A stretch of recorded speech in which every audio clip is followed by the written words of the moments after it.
जय हिंद प्यारे साथियों, नमस्कार। कैसे हैं आप सब लोग? उम्मीद है सभी साथी एकदम शानदार होंगे, अच्छे, बेहतर, बढ़िया होंगे और आप सभी अपनी किसी न किसी परीक्षा की तैयारी में जुटे हुए होंगे।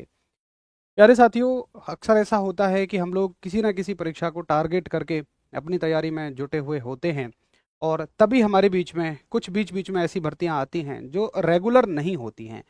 देखिए, हम लोग ज़्यादातर रेगुलर भर्तियों की तैयारी करते हैं, चाहे हम एसएससी की बात करें, चाहे हम यूपी पुलिस की बात करें, चाहे हम दिल्ली पुलिस की बात करें। हालांकि रेगुलर भर्तियां तो ये भी नहीं है, बट अभी फिलहाल ये चली हुई थी तो इन्हीं की तैयारी में हम लोग शायद लगे हुए हैं। तो बीच में हमारी तरफ से सीएपीएफ यानी कि सेंट्रल आर्म्ड पुलिस फोर्स, जिसमें आपकी तमाम पैरामिलिट्री फोर्सेज आती हैं, जैसे बीएसएफ है, सीआईएसएफ है, आईटीबीपी है। इनमें भी समय समय पर कांस्टेबल, ट्रेड्समैन, एचसीएम, जैसे अभी बीएसएफ एचसीएम सारी भर्तियों को करा रही है, या फायरमैन आदि के फॉर्म निकलते रहते हैं। और ये हमारे लिए एक सप्लीमेंट की तरह होते हैं, मतलब हम उस भर्ती के बारे में सोच भी नहीं रहे होते हैं और हमारे बीच में एक वैकेंसी आ जाती है। तो बिल्कुल हमारे लिए एक अच्छा अवसर होता है कि जहां पहले हम एक ही तरह की तैयारी कर रहे थे, वहीं अब हमारे लिए दो मौके हो जाते हैं, दो ऑप्शन हो जाते हैं। लेकिन बढ़ जाता है बीच में एक कन्फ्यूज़न कि अब मैं इसकी तैयारी करूं या इसकी तैयारी करूं। तो पहले एक बार ये जान लें कि कौन कौन साथी इस फॉर्म को भरने के लिए योग्य हैं। वैसे तो मैं अभी आपको बता दूं कि जिसने भी 10th पास की हुई है, सभी साथी इस फॉर्म को भरने के लिए योग्य हैं। तो 10th तो सभी ने पास की है, अगर आप और अन्य भर्ती परीक्षाओं की तैयारी कर रहे हैं। तो पहले एक बार और अच्छे से जान लेते हैं, हाइट कितनी है, चेस्ट कितनी है। वैसे उसके बारे में मैं अंदाजा दे दूं तो लगभग लगभग सारा सब कुछ एसएससी जीडी के जैसा है, क्योंकि एसएससी जीडी में भी पैरामिलिट्री के लिए ही आपको भर्ती किया जाता है। बाकी फिर बात पे आएंगे हम कि तैयारी इसकी कैसे करनी है, तो उसके बारे में सबसे आखिरी में हम चर्चा करेंगे। पहले आप एक बार ये देख लीजिए कि लगभग मतलब कौन कौन इसमें कैसे कैसे फॉर्म भर सकते हैं। तो देखिए, पहले इस भर्ती का शॉर्ट नोटिस आया था, तो तब मैंने आपको पूरी डिटेल हालांकि बता दी थी, पुराने वाला नोटिफिकेशन निकालकर, और उसमें कुछ चेंज भी नहीं हुआ है, सारी चीज़ें वैसी की वैसी ही हैं। फिर भी एक बार आप सारी चीज़ों को देख लीजिए। तो आपके जो ऑनलाइन एप्लीकेशन शुरू होंगे वो 5 मार्च से शुरू होंगे और 30 अप्रैल तक चलेंगे, यानी कि फॉर्म भरने की लास्ट डेट रहेगी 30 अप्रैल। और फॉर्म भरने कब से शुरू हो जाएंगे? आपके 5 मार्च 2025 से शुरू हो जाएंगे। साथ ही आप जानना चाहते हैं मेल और फीमेल दोनों फॉर्म भर सकते हैं? बिल्कुल, मेल भी फॉर्म भर सकते हैं, फीमेल भी फॉर्म भर सकते हैं। और सैलरी कैसी रहेगी? तो लेवल 3 की ये नौकरी है जिसकी सैलरी बेसिक पे 21,700 से शुरू होती है। सैलरी 21,700 नहीं है, बेसिक पे 21,700 होती है। इसके बारे में मैंने आपको पीछे भी जानकारी दी थी। ये जो लिखी होती है ये होती है आपकी बेसिक पे। बेसिक पे है आपकी 21,700। और बेसिक पे ही आपकी बढ़कर आपकी ताउम्र, मतलब आप किस पोस्ट तक जा सकते हो, तो ये 69,100 तक जा सकता है। यानी कि इसमें इंक्रीमेंट लगते हैं, हर साल आपका इंक्रीमेंट लगेगा, बढ़ जाएगी।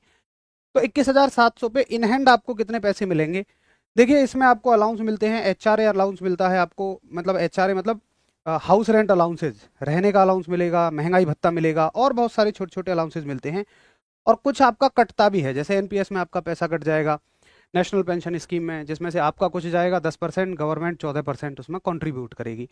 तो वो सारी चीज़ें, कुछ आपका मेडिकल फैसिलिटी जो है उसके 100, 200, 250 रुपये कटते हैं। वो सारी चीज़ें कटने पिटने के बाद ऑन एंड एवरेज इस बेसिक पे पर आपको लगभग लगभग आप मानिए कि 45 से 50 हज़ार के बीच में सैलरी रहने वाली है। अब ये थोड़ा सा डिपेंड करेगा कि आपकी पोस्टिंग क्या है। कई बार पोस्टिंग के हिसाब से भी हमारे पास ऑप्शंस होते हैं, अलाउंसेस वगैरह ज़्यादा बढ़ जाते हैं, तो थोड़ी सी सैलरी इसमें 45 से मेरे हिसाब से ज़्यादा ही रहेगी, कम तो इसमें नहीं रहने वाली है। कहीं किसी जगह कम होगी तो मतलब वहाँ पे अलाउंसेस थोड़े बहुत कम है। मैंने आपको एक मोटा मोटा अंदाजा यहाँ से सैलरी का दिया है। आगे आप देखिए कि क्या होना है। केवल ऑनलाइन मोड में आपके फॉर्म भरे जाने हैं। यहाँ से जानने लायक बात यह है, कोई भी चीज़ आपकी बाई पोस्ट नहीं होगी, ऑनलाइन मोड में फॉर्म भरे जाएंगे। और सबसे ज़्यादा जरूरी जो चीज़ जानने लायक है वो यहाँ पर है कि एज लिमिट आपकी किस डेट को काउंट होगी। तो देखिए, कितनी बढ़िया बात इन्होंने की है। अधिकतम फॉर्म में फॉर्म भरने की लास्ट डेट को ही एज लिमिट काउंट करने की डेट मान लेते हैं कि भाई इस तारीख तक आप इतने साल के होने चाहिए। लेकिन उन्होंने फॉर्म भरने की लास्ट डेट क्या है? 30 अप्रैल। तो एज लिमिट की डेट को इन्होंने माना है 1 अगस्त। मतलब आपको 4 महीने का एक्स्ट्रा समय दिया है। 1 अगस्त 2025 की एज लिमिट काउंट होगी, वो मैं आपको और आगे बताऊंगा। और फॉर्म में जो आपके सर्टिफिकेट लगेंगे, एजुकेशनल सर्टिफिकेट या कास्ट सर्टिफिकेट, उनकी लास्ट डेट इन्होंने, सॉरी, फॉर्म भरने की आखिरी डेट को ही माना है। यानी कि कोई भी डॉक्यूमेंट आपका 30 अप्रैल 2025 तक बना हुआ होना चाहिए। तो ईडब्ल्यूएस वाले साथी विशेष तौर पर ध्यान रख लीजिए कि आप जो फॉर्म भरते हो अब ये कौन सी भर्ती हो जाएगी, आपका साइकिल चल जाएगा 2025 वाला, ठीक है। ईडब्ल्यूएस वाले साथियों के पास पुरानी साल का सर्टिफिकेट होगा। आप कोशिश करिए, अगर फॉर्म भरने की लास्ट डेट 30 अप्रैल 2025 है तो आप अप्रैल वाला ईडब्ल्यूएस का सर्टिफिकेट लगवाइए, क्योंकि आपका मार्च में एक्सपायर हो जाएगा। और चूंकि फॉर्म जो भरने शुरू हो रहे हैं इसके कब से कब तक शुरू हो रहे हैं, 5 मार्च से 30 अप्रैल, ठीक है। तो फिर आपका मार्च वाला भी, वो आपका पुरानी साल वाला भी चल जाएगा, और नया बनवाना चाहे नया बनवा लीजिए। ईडब्ल्यूएस वाले साथियों के लिए दोनों ऑप्शन है कि जो आपका फाइनेंशियल ईयर 23-24 था उसका भी चल जाएगा, और आप जो 24-25 का बनवा रहे, सॉरी 24-25 और 25-26 दोनों का चल जाएगा। मतलब अभी तक जो आपके पास था वो भी चल जाएगा, और आप अगली साल के लिए जो बनवाएंगे अप्रैल से, वो भी आपका चल जाएगा। तो ईडब्ल्यूएस वाले साथियों के लिए दोनों चल जाएगा, कोई दिक्कत नहीं है। एप्लीकेशन फीस तो केवल 100 रुपये की इसमें फीस है, और उसमें भी आपके SC ST और इसमें फीमेल कैंडिडेट्स के लिए कोई फीस नहीं देनी है। यहाँ पर जानने लायक ये बात है, ऑनलाइन आपकी फीस जमा हो जाएगी। टोटल पोस्ट कितनी है और किस किस कैटेगरी में कौन सी पोस्ट है, एक बार आप ध्यान से देख लीजिए। तो cook, cobbler, tailor, barber, washerman, sweeper, painter, carpenter, electrician, माली, welder, charge man, charge mechanic है ये, और है MP अटेंडेंट। तो ये जो आपकी ट्रेड है, ये ट्रेड वाइज पोस्ट है। अब देखो, ये तो आपकी ट्रेड रहेगी, लेकिन फौज में आपकी डेजिग्नेशन क्या रहेगी भाई, फौज में आपकी रैंक क्या रहेगी। तो फौज में आप बोले जाएंगे कांस्टेबल। जैसे बाकी जगह पे कांस्टेबल होते हैं वैसे ही वहां पे भी कांस्टेबल होंगे, और कांस्टेबल में भी अगर आप कुक के लिए जाते हैं तो कांस्टेबल कुक हैं आप, अगर आप कांस्टेबल कॉबलर के लिए जाते हैं मोची, तो कांस्टेबल कॉबलर हो जाएंगे आप, ठीक है। अच्छा, आगे आप देखिए कि कैटेगरी वाइज कितनी वैकेंसी हैं। तो ये चार्ट है आपका, आप इसको स्क्रीनशॉट ले सकते हैं कि कांस्टेबल कुक के लिए कैटेगरी वाइज इतनी इतनी वैकेंसी हैं। अब ये क्या चक्कर है कि northern sector, NCR sector, western sector, central sector, eastern sector, southern sector, ये सारे सेक्टर क्या हैं। तो इन्होंने पूरी कंट्री को एक सेक्टर्स में बांटा हुआ है कि ईस्ट साइड को, कंट्री के ईस्ट साइड को ईस्ट सेक्टर कहते हैं। NCR वाले, ये जो आपका दिल्ली, नोएडा, ग्रेटर नोएडा, हरियाणा, ये सारी चीज़ें आती हैं, इनको ये NCR सेक्टर कहते हैं। तो इन इन जगहों पर इतनी इतनी वैकेंसी है। क्या इसका अर्थ ये है कि मैं इस जगह का हूं तो इसी जगह पे फॉर्म भर सकता हूं? नहीं, भर्ती ऑल इंडिया है। ये तो आपको पोस्टिंग मिलेगी, इतने लोगों को यहाँ पर पोस्ट किया जाएगा। जैसे मान लीजिए अनरिजर्व कैटेगरी के, जनरल कैटेगरी के 19 लोगों को यहाँ पोस्ट किया जाएगा, SC कैटेगरी के 7 लोगों को यहाँ पोस्ट किया जाएगा, ST कैटेगरी के 4 लोगों को यहाँ पोस्ट किया जाएगा। मतलब इस जगह पे कुल 48 पोस्ट हैं, और उसमें हर एक कैटेगरी के लोग काम करेंगे, ताकि कोई कैसी भी भेदभाव ना हो, पार्शियलिटी कुछ भी किसी के साथ ना रहे। हालांकि इससे आपका कोई ज़्यादा मतलब है नहीं। ये भी वही चीज़ है आपकी कि एरिया वाइज आपको वैकेंसी बताई हुई है, आपको कुल टोटल पोस्टों पे ध्यान देना है। ये तो हो गई मेल कैंडिडेट्स के लिए। मेल कैंडिडेट्स के लिए इसमें 945 पोस्ट हैं, दिख रहा है कहीं?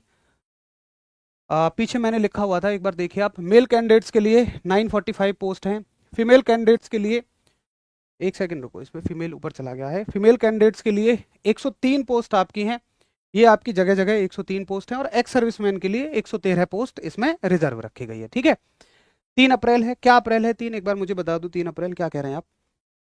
मैंने कुछ गलती की हो बोलने में, तो मैं फिर से रिपीट कर देता हूँ कि फॉर्म भरने की जो लास्ट डेट है वो 3 अप्रैल है। हाँ, तो कोई इशू नहीं है इसमें। अच्छा सॉरी, मैंने 30 अप्रैल बोल दिया था। तो 3 अप्रैल का मतलब आप ये कह रहे हैं कि अप्रैल में हमें कुल 3 ही दिन मिलेंगे, तो ईडब्ल्यूएस का सर्टिफिकेट हम अगली साल का तो बनवा नहीं पाएंगे। कोई ज़रूरत नहीं है बनवाने की, आपके पास जो इस साल का ईडब्ल्यूएस का सर्टिफिकेट है वही आपका चल जाएगा, क्योंकि भर्ती मार्च में भी तो चल रही है। तो मार्च का मतलब ये भर्ती 2000 ईडब्ल्यूएस वालों के लिए 2024 की भी भर्ती मानी जाएगी और 2025 की भी भर्ती मानी जाएगी, क्योंकि फाइनेंशियल ईयर कैलकुलेट होता है आपका 1 अप्रैल से 31 मार्च तक। तो पिछला फाइनेंशियल ईयर कैलकुलेट हुआ है आपका 1 अप्रैल से 31 मार्च तक का, और अब कैलकुलेट होगा 1 अप्रैल से। तो मार्च और अप्रैल दोनों में भर्ती चल रही है, तो दोनों साल की इस भर्ती को माना जाएगा ईडब्ल्यूएस वालों के लिए, ठीक है। तो ईडब्ल्यूएस वालों को, साथियों को कोई चिंता नहीं करनी है। ये हो गया। सैलरी मैंने आपको बताई दी है। एजुकेशनल क्वालिफिकेशन आप देखो, थोड़ा पढ़ने में आप कंफ्यूज हो सकते हो। साफ साफ लिखा हुआ है मैट्रिकुलेशन और its equivalent from a recognised board for skill trade on और before closing date of receipt of online application. ये कहते हैं कि देखो, जो स्किल्ड ट्रेड है, स्किल्ड ट्रेड का मतलब ये कहते हैं कौन कौन सी ट्रेड को, आपकी हैं barber, boot maker, cobbler, tailor, cook, mason, माली, painter, plumber, washerman and welder. इन सब के लिए 10वीं पास होना चाहिए, इसको ये स्किल्ड ट्रेड कहते हैं। सुनना ध्यान से। उसके बाद जो आपकी अनस्किल्ड ट्रेड है, अनस्किल्ड ट्रेड ये कहते हैं सफाई वाला, देखो स्किल्ड ट्रेड का मतलब क्या है कि जहां पर आपको एक विशेष कार्य की जानकारी होनी चाहिए। माली है, भाई माली को माली का काम करवाना है तो उसको पता होना चाहिए किस पौधे को कितना पानी देना है, किसको धूप में रखना है, किसको छाया में रखना है, ये ट्रेड का काम है। लेकिन अगर एक सफाई वाले को देखेंगे तो उसको हमें कुछ अलग से थोड़ा ना सफाई करने की जरूरत है कि झाड़ू को इतने कोण पे चलाना है या झाड़ू को उतने कोण पे चलाना है, इसकी कोई ट्रेड की जरूरत थोड़ी है। इनको बोलते हैं अनस्किल्ड कैटेगरी के, जहां पे स्किल्स की कोई जरूरत नहीं है। लेकिन दोनों में ही आपकी योग्यता 10वीं मांगी है, दोनों में ही 10वीं मांगी है। ठीक है, बिल्कुल ठोक के जो साथी 10वीं पास हैं वो किसी में भी फॉर्म भर सकते हैं। लेकिन एक चीज से आप कंफ्यूज होंगे कि जो स्किल्ड ट्रेड वाला कॉलम है ना, इसमें दिया हुआ है industrial training institute train personal will be preferred. तो कुछ साथियों को लगेगा कि इसके लिए आईटीआई की जरूरत है, तो सुनिए, इसका मतलब है कि जो आईटीआई किए हुए साथी होंगे वो स्किल्ड ट्रेड के लिए, इन ट्रेड के लिए प्रेफर्ड किए जाएंगे। प्रेफर्ड का मतलब होता है कि जरूरी नहीं है, बस ये प्रेफर्ड किए जाएंगे। अब भाई प्रेफर्ड का मतलब क्या है? जैसे मान लीजिए कि इस पोस्ट के लिए, किसी जगह की माली पोस्ट के लिए दो ऐसे साथी हैं, एक 10th वाला है, एक आईटीआई वाला है, इनके नंबर बिल्कुल बराबर हैं, तो भाई किसको चुनोगे? फिर देखी जाती है डेट ऑफ बर्थ, कि डेट ऑफ बर्थ में जो, जिसकी डेट ऑफ बर्थ पहले की है, पहले का मतलब जो एज में ज़्यादा है, उसको लिया जाता है। क्यों? इसका रीज़न है कि ये माना जाता है कि जिसकी एज ज़्यादा है ना, उसको कम मौके मिलेंगे, हो सकता है उसकी ओवर एज हो रही हो, कम एज वाले को तो और मौका मिल जाएगा। तो अब मान लो डेट ऑफ बर्थ भी सेम हुई, तो फिर किसको प्रेफरेंस दे देंगे कि भैया जब मैं तुम में से जिसके पास आईटीआई है उसको प्रेफरेंस हम दे देंगे, जिसके पास आईटीआई होगी उसको ले लिया जाएगा। तो समझ में आ गई ये आपको ये बात कि आईटीआई वालों को प्रेफर किया जाएगा, कंपलसरी नहीं है कि भाई आईटीआई होनी ही चाहिए। मैं फिर से बोल रहा हूं, किसी भी वैकेंसी के लिए 10वीं पास आप होने चाहिए, फॉर्म भरिए, कोई दिक्कत की बात नहीं है। ठीक, अच्छा, एज लिमिट आपकी क्या होनी चाहिए? 18 से 23 साल होनी चाहिए। अब देखो हर एक पोस्ट के लिए एज लिमिट जो रखी गई है वो 2 अगस्त 2002 से 1 अगस्त 2007 के बीच में आपकी एज लिमिट होनी चाहिए। यानी कि आपका जन्मदिन अगर इन तारीखों पे आता है या इनके बीच की किसी तारीख में आता है तो आप फॉर्म भर सकते हैं। इससे पहले आता है या इसके बाद में आता है तो आप फॉर्म नहीं भर सकते हैं। अगर आपका जन्मदिन 2 अगस्त 2002 से पहले, मान लो 1 अगस्त 2002 को भी आ सकता है, आता है, फॉर्म नहीं भरोगे। अगर आपका जन्मदिन 1 अगस्त 2007 के बाद, मतलब 2 अगस्त 2007 को भी आता है तो भी आप फॉर्म नहीं भरोगे। इसका मतलब ये होता है। बाकी वही आपको छूट है, SC ST वाले साथियों को 5 साल की छूट है और OBC वाले साथियों को 3 साल की छूट इसमें दी गई, और एक्स सर्विसमैन को 30 साल की छूट है, 3 साल की सॉरी छूट मिलती है। तो ये सारी छूट आपको दे रखी हैं, वही जो आपकी रहती हैं। फिजिकल स्टैंडर्ड क्या है? जब इसका शॉर्ट नोटिफिकेशन आया था तो मैंने आपको कहा था कि इसमें 170 सेंटीमीटर हाइट ही मांग रहे हैं। 100% 170 सेंटीमीटर हाइट मैंने उस टाइम पे बताई थी। कुछ साथी परेशान थे कि भैया 165 भी बताई जा रही है। 165 है छूट वाले साथियों को, जिनको छूट मिलेगी। छूट किनको मिलती है? जो आपके पहाड़ी लोग होते हैं उनको पता है, जिनको छूट मिलती है उन्हें पता है, जो पहाड़ी एरिया से बिलोंग करते हैं, हमारे ईस्टर्न स्टेट से बिलोंग करते हैं। जनरली जो सिंपल रेगुलर वाले कैंडिडेट्स हैं उनकी हाइट इसमें 170 ही है। बाकी मैं आपको और बता दूंगा कि किन साथियों को इसमें छूट मिलेगी, और पिछली वाली वीडियो में भी वो मैंने आपको बताया हुआ था। ठीक है, उसके बाद चेस्ट आपकी क्या रहने वाली है? लड़कों के लिए 80 से 85 सेंटीमीटर, लड़कियों के लिए केवल हाइट पैरामीटर है 157 सेंटीमीटर, चेस्ट का कोई पैरामीटर नहीं है। तो 157 सेंटीमीटर आपकी हाइट है, आप फॉर्म भर सकती हैं लड़कियां, और लड़के 170 सेंटीमीटर आपकी हाइट होनी चाहिए। अगर आपको छूट नहीं मिल रही है तो छूट किनको मिलेगी वो भी मैं अभी आपको बता दूंगा। ठीक है, अच्छा आगे देखिए, अब बात आती है कि पहले क्या क्या इसमें होगा। तो पहले इसमें होगा आपका फिजिकल। फिजिकल में क्या क्या रहता है आपका? एक तो बोलते हैं हम पीईटी और एक चीज है पीएसटी। पीएसटी का मतलब है फिजिकल स्टैंडर्ड टेस्ट, जिसमें आपके स्टैंडर्ड मापे जाएंगे। स्टैंडर्ड का मतलब आपकी हाइट कितनी है और आपकी चेस्ट कितनी है। लड़कियों के लिए केवल हाइट का मेजरमेंट किया जाएगा। जो साथी उसमें क्वालिफाई कर जाएंगे उनको पीईटी देना है। पीईटी का मतलब आपको रनिंग करनी है। रनिंग में जो साथी पास हो जाएंगे, रनिंग बताऊंगा कितने किसको करनी है, जो साथी पीईटी में पास हो जाएंगे उनको कागज चेक कराने हैं, डॉक्यूमेंट। जो साथी डॉक्यूमेंट में पास हो जाएंगे उनको ट्रेड टेस्ट कराना है। अब ट्रेड टेस्ट में क्या पूछा जाता है उसके बारे में मैं स्टेप बाय स्टेप आपको जानकारी देता हूं। तो पहले देखिए, आपका मैंने आपको पीएसटी बता दिया। पीएसटी में आपकी हाइट और चेस्ट चेक हो जाएगी। उसके बाद पीईटी में लड़कों को 1600 मीटर की रनिंग 6 मिनट में, 6.5 मिनट में, और लड़कियों को 800 मीटर की रनिंग 4 मिनट में कंप्लीट करके दिखानी है। इसमें जो पास होंगे उनको, ये पीएसटी हो गया आपका। उसके बाद आपका हो जाएगा डॉक्यूमेंटेशन। डॉक्यूमेंटेशन में आपको क्या क्या चेक कराना है, अपने 10वीं के सर्टिफिकेट या आईटीआई है तो आईटीआई के सर्टिफिकेट, डेट ऑफ बर्थ का सर्टिफिकेट। वैसे तो तहसील से डेट ऑफ बर्थ का सर्टिफिकेट अलग से बनता है, बट आपके पास नहीं है तो कोई दिक्कत नहीं, 10वीं का ही सर्टिफिकेट आपका इसमें काम कर जाएगा। उसके बाद आपको दिखाना है अपना डोमिसाइल। अगर आप किसी स्पेशल कैटेगरी से हैं, एससी एसटी ओबीसी ईडब्ल्यूएस, आपने छूट ली है तो उसका सर्टिफिकेट दिखाना है। और आपको अपना कास्ट सर्टिफिकेट यानी कि जाति प्रमाण पत्र दिखाना है। ठीक है जी, ये हो गया।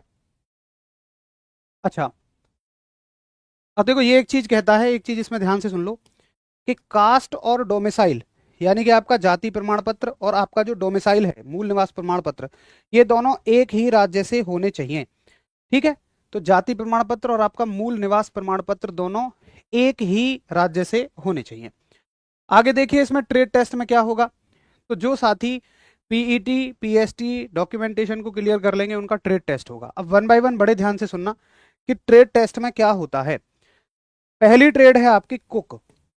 तो कुक की ट्रेड में आपसे पूछा जाएगा cooking of chapati and rice. हालांकि मैंने ये पीछे भी बताया था आपको कि रोटी और चावल बनाना, वेजिटेबल और सॉरी मतलब वेज और नॉन वेज बनाना, ये आपको आना चाहिए। मैं आपको फटाफट मोटा मोटा बताता हुआ चला जाता हूँ कि आपको ट्रेड टेस्ट में क्या क्या आना चाहिए। अगली ट्रेड है आपकी बूट मेकर या कॉबलर यानी मोची की। जूतों पे पॉलिश करना आना चाहिए। जो मोची के टूल्स होते हैं, जैसे कि आपने देखा होगा जूते सिलने वाला होता है, अलग अलग तरह के कई औजार होते हैं, उनका रख रखाव करना आना चाहिए। आपने देखा है एक में वो धार लगाता है, कैसे वो धार लगाता है। उसके बाद कटिंग ऑफ लेदर यानी चमड़ा कैसे काटा जाता है और उसको रिपेयर कैसे किया जाता है जूते आदि को। ये चीज़ें कोई बहुत मुश्किल नहीं है और इसमें कोई ऐसी शर्म की बात नहीं है, एक सरकारी नौकरी है। आप चाहें तो किसी के पास बैठकर इनसे इन चीज़ों को 10 दिन में सीख सकते हैं। और मैं आपको बता दूं ट्रेड टेस्ट में ही बच्चे वहाँ बहुत फेल होते हैं। देखिए, आप अगर किसी परीक्षा की तैयारी कर रहे हैं तो रिटर्न एग्जाम आप निकाल ले जाएंगे, कोई दिक्कत नहीं है। लेकिन अगर आपसे ट्रेड टेस्ट नहीं हुआ तो फिर आप निश्चित तौर पर फेल हो जाएंगे। और अगर आपने ये काम किया ही नहीं है तो फिर आपको आता ही क्या होगा, आपको सीखना तो पड़ेगा ही।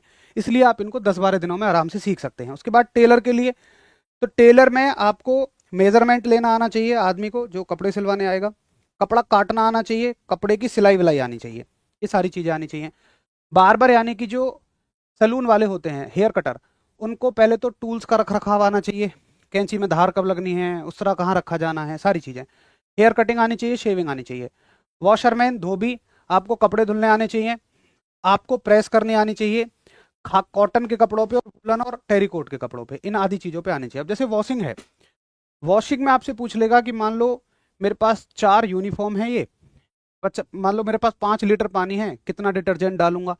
तो आपको अमाउंट पता होना चाहिए औसतन कि इतना डिटर्जेंट डाला जाता है। इसके लिए आप क्या करो कि आईटीआई में ये सारी ट्रेड होती हैं, तो आईटीआई की कुछ बुक उठा लो और वहां पे सबका रेशियो वेशियो आपको दिया रहता है। इवन जो कुक वाले साथी है ना, जैसे जो ट्रेड टेस्ट दे के आते हैं तो वो मुझे बताते हैं कि भैया ये पूछा जा रहा था कि मान लो 1 किलो हमारे पास चावल है, इनमें कितना पानी डलेगा, किस रेशियो में मसाला डलेगा। क्योंकि वहां पे जो खाना बना रहे हो ना, आप ऑफिसर्स के लिए खाना बना रहे हो, ऑफिसर्स के काम सारे के सारे आपको करने हैं, या वहाँ जो लोग रहने वाले हैं, और एक डिसिप्लिन अलग ही चीज़ होती है वहाँ पे अनुशासनता ज़्यादा मायने रखती है। तो ये सारी चीज़ें एक अनुपात में होनी चाहिए। स्वीपर ट्रेड के लिए आपको सफाई आनी चाहिए, टॉयलेट्स क्लीन करने आने चाहिए, बाथरूम क्लीन करने आने चाहिए। पेंटर के लिए आपको कलर पेंट की नॉलेज होनी चाहिए, साइन बोर्ड जिन पे वो इंस्ट्रक्शंस लिखी रहती हैं, निर्देश लिखे रहते हैं, वो आने चाहिए। पेंटिंग और ड्राइंग आनी चाहिए। कारपेंटर में आपको टूल्स की हैंडलिंग, लकड़ी की कटिंग और मटेरियल्स की फिनिशिंग आनी चाहिए, जैसे रद्दा उद्दा लगाना हो गया। इलेक्ट्रीशियन में आपको एसी डीसी करंट की नॉलेज होनी चाहिए, इलेक्ट्रिकल फिटिंग आनी चाहिए। उसके बाद आपको इलेक्ट्रिकल फॉल्ट कहीं हो रहा है तो उसका पता लगाना आना चाहिए, रेक्टिफिकेशन आनी चाहिए। माली के लिए इस चीज को ध्यान से सुनो और इनको अप्लाई करके जाना, नहीं तो आप परेशान हो जाओगे। सिलेबस क्या होगा रिटर्न टेस्ट का वो भी मैं आपको बताऊंगा, पहले आप इस पे तो फोकस करो, ज्यादा काम की ये चीज है। रिटर्न टेस्ट बहुत मुश्किल बात इसमें नहीं है, दुनिया में हर जगह जानकारी मिल जाएगी, इसकी जानकारी आपको कहीं नहीं मिलेगी, इसको सुनो ध्यान से। माली के लिए आपको प्लांटेशन एंड मेकिंग ग्राफ्ट्स कि आपको पौधे लगाने आने चाहिए, और जो उसमें वो बनती है ना कलम बनती है, वो सारी चीजें आपको बनानी आनी चाहिए। किस पौधा के बीज लगते हैं, किस पौधे की कलम लगती है, सारी चीजें आनी चाहिए। पेड़ पौधों का मेंटेनेंस आना चाहिए, नॉलेज ऑफ बीजों की नॉलेज होनी चाहिए, और किस सीजन में कौन सा बीज चलता है, कौन सा फर्टिलाइजर कहाँ लगता है।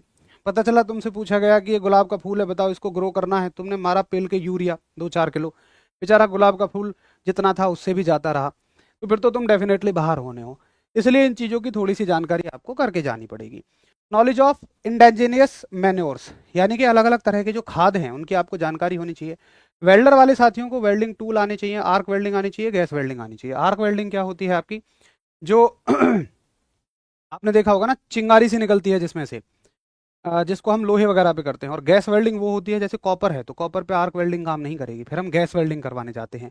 तो उन सब की जानकारी होनी चाहिए। अब देखो ये ना, आप प्रैक्टिकली नॉलेज भी ले सकते हो कि भाई कैसे होल्डर को पकड़ना है, कैसे क्या करना है। बाकी जो गैस वेल्डिंग वाले हैं उनको फिर ये नहीं पता होगा कि इस वेल्डिंग में क्या डला है, उनको नहीं पता कि तुम उसमें डाल क्या रहे हो, कौन सी गैस निकल रही है, क्या निकल रही है। उसके लिए आप आईटीआई की किताबें उठाओ ना, उनको पढ़ना शुरू करो।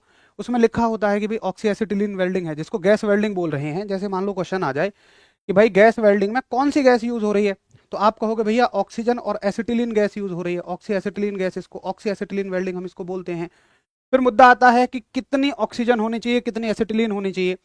आर्क वेल्डिंग में आपसे पूछ लिया जाएगा कि जो वो डंडी सी होती है जिससे हम वेल्ड करते हैं उसको क्या बोलते हैं, भैया इलेक्ट्रोड बोलते हैं।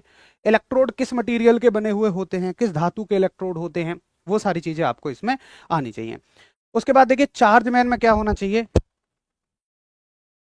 चार्ज मैकेनिक में क्या होना चाहिए, आपको एसी डीसी करंट का पता होना चाहिए, आपको वोल्टेज कहाँ आ रहा है कहाँ जा रहा है वो, और स्विच बोर्ड और फॉल्ट आपको रेक्टिफाई करने आने चाहिए कि फॉल्ट इसमें कहाँ तक कैसे होता है। उसके बाद मोटर पंप अटेंडेंट है। एमपी अटेंडेंट का मतलब है मोटर पंप अटेंडेंट। तो मोटर पंप अटेंडेंट में आपको पंप की नॉलेज होनी चाहिए, मोटर की नॉलेज होनी चाहिए, और उनकी रिपेयरिंग कैसे करते हैं। मोटर में वाइंडिंग होती है, स्टेटर की वाइंडिंग है आपकी, रोटर की वाइंडिंग है, स्लिप रिंग लगते हैं, कार्बन ब्रश लगते हैं। पूरी मोटर की जानकारी होनी चाहिए, कितने केवीए की मोटर, कितने फेज की मोटर है। पंप में पंप कौन सा होता है, सेंट्रीफ्यूगल पंप होता है, पंप कितना पानी ऊपर लिफ्ट कर सकता है, उठा सकता है। ये सारी की सारी टेक्निकल ब्रांच हैं। तो आप देख रहे हैं कि कुछ ब्रांच टेक्निकल हैं, कुछ ब्रांच नॉन टेक्निकल हैं। फिर भी आपसे आईटीआई नहीं मांगी गई है किसी भी ट्रेड में, केवल 10th पास मांगा गया है। तो देखो वो भी चाहते हैं, उनको भी पता है कि जो आदमी 10th पास हमारे पास आएगा ना, वो ट्रेड की नॉलेज उसको ज्यादा नहीं है, और इसमें सारा खेल ही ट्रेड प्ले करेगी। आपको थोड़ी सी भी ज्यादा नॉलेज है ना ट्रेड की, आप कर ले जाओ, कोई बहुत तोप चीज नहीं है, आराम से कर ले जाओगे तो आपके चांसेस बहुत ज्यादा बन जाते हैं। अब मुद्दा आता है कि चलो ट्रेड टेस्ट हमारा हो गया, बात है रिटर्न एग्जामिनेशन में क्या होगा। तो देखिए आपकी ये सारी चीजें एक साथ हो जाएंगी, पीएसटी, पीईटी, डॉक्यूमेंटेशन और ट्रेड टेस्ट, ये सारी चीजें हो गई आपकी। उसके बाद आपका रिजल्ट आएगा, और रिजल्ट में केवल उनको बुलाया जाएगा जो उसमें पास करेंगे, कट ऑफ लगा दी जाएगी, उनकी होगी लिखित परीक्षा। अब लिखित परीक्षा में क्या पूछा जाएगा, देखिए बिल्कुल एसएससी जीडी जैसा सिलेबस है, जिसमें आपकी जीएस है, उसके बाद इसमें मैथ्स है, उसके बाद इसमें रीजनिंग है, उसके बाद हिंदी और इंग्लिश में चॉइस है कि आप कुछ भी कर सकते हैं, हिंदी या इंग्लिश। कितने घंटे का पेपर रहेगा, 2 घंटे का, और 100 क्वेश्चन होंगे 100 नंबर के, यानी कि हर एक सेक्शन में से 25-25 क्वेश्चन आपके रहेंगे। तो बाकी सारी चीजों की तो चलिए तैयारी हो जाएगी, बट इसकी तैयारी हम कैसे करें, उसके लिए आप सभी की बहुत डिमांड थी पीछे की वीडियो में, तो उसके लिए आरडब्ल्यूए का वीर बैच आप सभी के बीच में आ चुका है। हालांकि देखिए मुझे पता है कि ऐसी भर्तियों में क्या होगा कि साथी तब थोड़े से ज़्यादा एक्टिवेट होते हैं, या तो हम फॉर्म भर दें या एग्ज़ाम की डेट आ जाए। लेकिन मैं आपको बता दूं कि पिछला मैंने रिकॉर्ड देखा है, जितना भी सीएपीएफ में जो भर्तियां हुई हैं, फिजिकल के बाद बहुत ज़्यादा समय नहीं मिल रहा है। अभी एओसी की भर्ती देखें, मात्र और मात्र 15 दिनों का समय मिला है फिजिकल के बाद, और रिटर्न एग्जाम की डेट आपको फिजिकल के बाद ही पता लगेगी। जब आपके फिजिकल और रिजल्ट आ जाएगा, तो अब पैरामिलिट्री फोर्सेज में बहुत ज़्यादा समय वो नहीं दे रहे हैं रिटर्न एग्जाम के लिए, क्योंकि उन्हें भर्तियों को थोड़ा सा तेजी से कराना है। और जैसे अभी आप देखें बीएसएफ की भर्ती चली हुई है, बीएसएफ एचसीएम, सीएसएफ फायरमैन, और आपका हाँ दोनों भर्ती, इन दोनों भर्तियों में अभी तक फिजिकल की डेट एक्सटेंड पे एक्सटेंड हो रही है। हालांकि इनकी बहुत बड़ी गलती है ये, फिजिकल में इतना टाइम लगा दिया, बच्चा परेशान हो गया, फिजिकल कराते ही फिर 15 दिन देते हैं एग्जाम के लिए।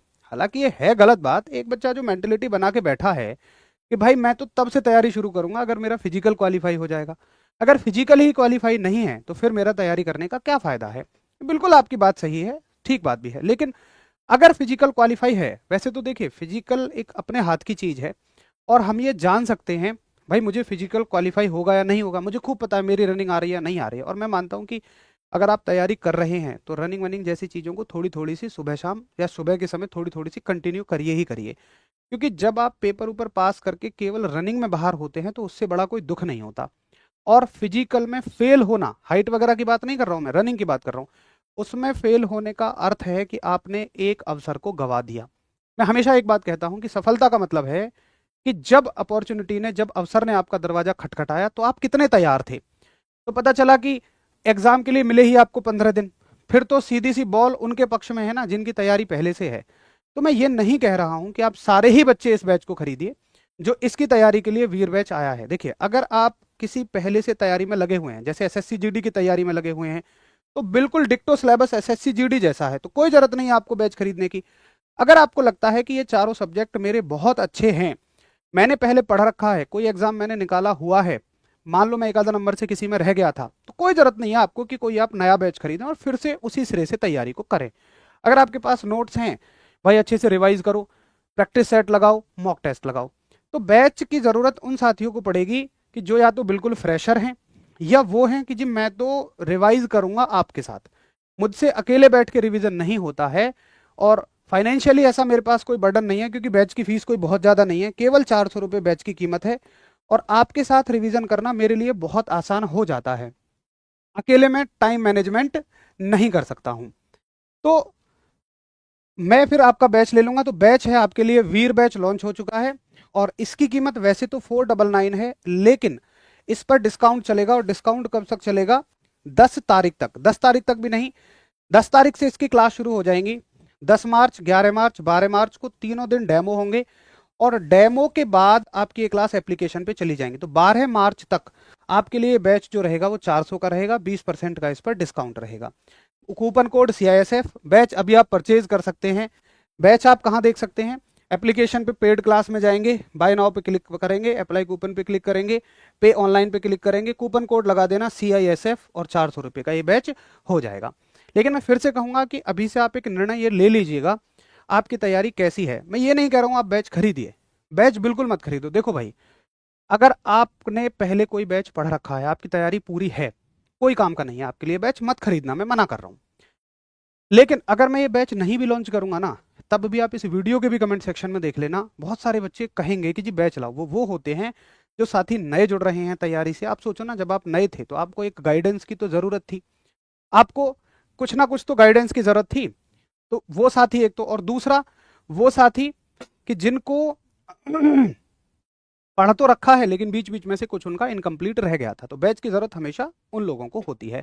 पर मैं इतना जरूर कहूंगा कि इस भरोसे में मत रहना कि मैं रिटन की तैयारी फिजिकल पास होने के बाद करूंगा। अगर आपको ये भर्ती करनी है, फॉर्म भरना है, तो रिटर्न की तैयारी अभी से शुरू कर देना, चाहे आप जैसे करो, वो आपकी इच्छा है। आपको अपने से करनी है अपने आप से करो, नोट से करनी है नोट से करो, बुक से करनी है बुक से करो, वो आपकी मर्जी है, आप चाहे जैसा करना चाहते हैं। बाकी एग्जाम हो जाएगा और एग्जाम के बाद उन साथियों को मेडिकल के लिए बुला लिया जाएगा जो साथी एग्जाम में क्वालिफाई कर जाएंगे, और मेडिकल के बाद फिर से एक फाइनल कट ऑफ आपकी लग जाएगी। ठीक है, तो ये हो गई इस भर्ती की पूरी प्रक्रिया। बाकी आपके कोई भी कैसे भी डाउट हैं, वैसे तो मैंने सारे डाउट कवर किए हैं, कोई भी कैसे भी डाउट हैं तो बिल्कुल आप इस वीडियो के कमेंट सेक्शन में मुझे पूछ लीजिएगा। इस भर्ती का टाइम टेबल क्या होगा, टीचर कौन कौन मिलेंगे, उसके बारे में मैं आपको डिटेल में कल एक जानकारी दे दूंगा। तो अगर आप ये जानना चाहते हैं कि भाई मुझे तो पहले ये पता लग जाए कौन टीचर इसमें पढ़ाएंगे मैं तभी बैच में एनरोल होऊंगा, तो बिल्कुल आपकी बात सही है, फिर अभी आप बैच मत खरीदिएगा। आप बैच खरीदिएगा जब टीचरों का कल आपको टाइम टेबल अच्छे से देखने को मिल जाएगा। ठीक है, तो कल सुबह या शाम के समय उसकी एक वीडियो आ जाएगी, वो आपको नोटिफिकेशन में दिख जाएगा। मैं फिर से एक बार रिपीट करूंगा कि आप अभी से ये तय कर लो कि इसकी तैयारी में मुझे जुट जाना है, क्योंकि फिजिकल के बाद हो सकता है कि ज़्यादा समय ना मिले, मिलने को मिल जाए बट हो सकता है ना मिले, तो फिर दिक्कतें आ जाएंगी और उतने समय में हम तैयारी नहीं कर पाते हैं। मैं अपने अनुभव के आधार पर कह रहा हूँ, अभी AOC वाले साथी इसी चीज़ को लेकर परेशान हैं। AOC की तैयारी बहुत पहले से जिन साथियों ने शुरू कर दी, फिजिकल के बाद मात्र 15 दिन लिखित परीक्षा में मिले। ALP में अभी यही हुआ है, CBT 1 की परीक्षा का रिजल्ट भी नहीं आया है और CBT 2 की डेट दे दी है और मात्र 1 महीने का समय दिया है। तो कुछ ऐसी गलतियां हमसे ना हो जाएं कि हमने सही समय पे तैयारी शुरू नहीं की, इस वजह से हमारे साथ गड़बड़ हो गई थी। ठीक है जी, चलो। तो हाइट में जहां छूट मिलेगी वो मैंने आपको बता दी है, जिन साथियों को छूट मिलेगी। देखो मैं फिर से एक बार रिपीट कर देता हूं कि हाइट में किन एरिया के साथियों को छूट मिलेगी। इस नोटिफिकेशन में वो कवर नहीं हो पाया है, कोई बात नहीं, मैं आपको पूरा बता देता हूँ। कि हाइट में किनको छूट मिलती है। देखिए छूट जो मिलती है इसमें अ,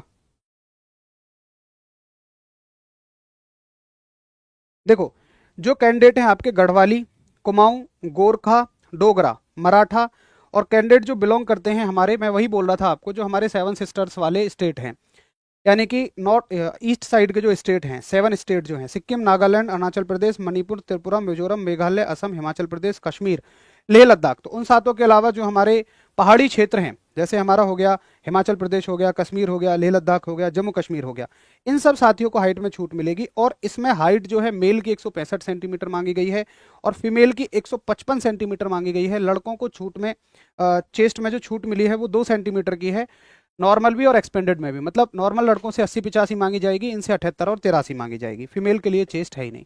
तो नॉर्मल लड़कों के लिए चेस्ट जो है वो 100 हाइट जो है 170 सेंटीमीटर ही है। बाकी छूट मिलाकर अगर जिनको जो इन जगह से बिलोंग करते हैं, जो नाम मैंने लिए हैं, उनको फिर वहां से छूट मिला के हो जाएगी। ठीक है, चलिएगा। फिजिकल कब तक होगा? देखो वैसे तो अभी के हिसाब से देखा जाए तो पैरामिलिट्री थोड़ी सी लेट चल रही है। जैसे बीएसएफ एचसीएम के फिजिकल जो उन्हें पहले करवाने थे दिसंबर के लास्ट में, फिर उन्होंने कहा जनवरी के लास्ट में करवाएंगे, फिर उन्होंने कहा फरवरी के लास्ट में करवाएंगे, अब वो कहते हैं उनको कि मार्च में करवाएंगे। तो थोड़ा सा पहले इस बीएसएफ एचसीएम से पहले थोड़ा सा इनका रिकॉर्ड अच्छा था। जैसे जो सीआईएसएफ ने कराए थे वो बहुत फास्ट प्रोसेस कराई थी अपनी, और जो जिस डेट पे कहा कराया। आईटीबीपी ने बहुत फास्ट कराया था, लेकिन थोड़ा सा बीएसएफ इस मामले में पीछे हो गई है। तो अभी सीआईएसएफ के बारे में कोई भी प्रॉमिस करना, मैं झूठे को कुछ बात बोल दूं। अब पुरानी के आधार पर अगर मैं देखूं तो सीआईएसएफ के काम अपने समय पे बहुत जल्द ही रहे हैं, बट फायरमैन में थोड़ा सा ये भी डिले कर रहे हैं, थोड़ा सा लेट हुए हैं। तो फिजिकल का ऐसे कुछ एग्जैक्ट तो बता पाना थोड़ा सा मुश्किल है। बाकी फिर भी आप 3 से 4 महीने का समय तो न्यूनतम मानकर चलिए, क्योंकि फॉर्म भरने में ही 1 महीना लग जाएगा। उसके बाद 3 महीने के इनको अपनी मिनिमम तैयारी के लिए लगते हैं, तो 4 महीने का समय तो आप लगभग लगभग मान ही लीजिएगा। फिजिकल में कितना टाइम मिलेगा वो सारी जानकारी मैंने आपको दे दी है। लड़कों के लिए अलग है, वो लड़कियों के लिए अलग है। एक बार पीछे आप वीडियो को सारा अच्छे से देख लीजिएगा। ठीक है। चलिएगा। फायरमैन के लिए नहीं है, इसमें अलग अलग ट्रेड हैं आपकी। देखो एक बात पर मैं ज़रूर बोलना चाहूँगा कि जैसे जब भी हम एक बैच की बात बोलते हैं तो कुछ साथी अलग अलग तरह की बातें उसमें करते हैं, थोड़े से वो नेगेटिव होते हैं। बच्चों मैं आपसे एक बात पूछूंगा कि क्या कभी मेरी तरफ से, अंकित भाटी सर की तरफ से, कभी आपसे कुछ ऐसा बोला गया है कि नहीं, अगर आप इस बैच को नहीं लोगे तो फेल हो जाओगे? आप अगर ध्यान से देखें, सोचें, तो पहले हमारे शब्द क्या होते हैं कि भाई हम उनको बोलते हैं जिनको बैच नहीं लेना है। मैंने कहा आपकी तैयारी अच्छी चल रही है, आपने इन सब्जेक्ट पे अच्छे से कमांड है, मैं तो खुल के बोल रहा हूँ भाई बैच मत लीजिएगा। बैच आपको लेने की ज़रूरत नहीं है। लेकिन आप एक उस वर्ग वाले बच्चे के बारे में सोचिए जो फ्रेशर है, अभी जो तैयारी करना शुरू करेगा। तो आप सोचिए क्या वो कहीं से कैसे भी तैयारी कर सकता है? क्या आपको लगता है कि संभव है कि बगैर वो गाइडेंस के तैयारी कर लेगा? तो उसकी तो डिमांड हमेशा रहेगी रहेगी। और आप समझिए कि चीज़ों को चलाने के लिए, चीज़ों के सर्वाइवल स्किल्स के लिए इतनी तो ज़रूरत पड़ेगी। आपसे कोई प्रेशराइज नहीं कर रहा है, आपसे कोई जोर जबरदस्ती नहीं कर रहा है। अगर आपकी तैयारी बहुत अच्छी है तो फिर आपसे कोई नहीं कह रहा है कि आप बैच लीजिएगा। मैं तो खुद कह रहा हूँ कि मैंने शुरुआत यहीं से की कि आप किसी ना किसी एग्जाम की तैयारी में लगे होंगे, और यही 4 सब्जेक्ट हैं। आप अगर इनकी तैयारी आपने अच्छे से कर ली है तो फिर कोई ज़रूरत नहीं है बैच लेने की। लेकिन जो वर्ग जब आप शुरू में थे, आपने भी तो कहीं ना कहीं से तैयारी शुरू की होगी, तो उन साथियों के लिए तो हमेशा हमें एफर्ट डालने पड़ेंगे ना। तो इसमें कोई नेगेटिविटी की, आपको परेशान होने की ज़रूरत ही नहीं है, कोई ज़रूरत ही नहीं है ऐसी। ठीक है, चलिए फिर मिलते हैं नेक्स्ट वीडियो में। आपके जो भी सवाल हों, अगर इस वीडियो में नहीं कवर हुए हों, तो मुझसे जरूर किसी अगली वीडियो, मतलब इसके नीचे कमेंट सेक्शन में कमेंट कर दीजिएगा, मैं फिर से वीडियो में आपके बीच में आ जाऊंगा। नमस्कार, धन्यवाद, जय हिंद।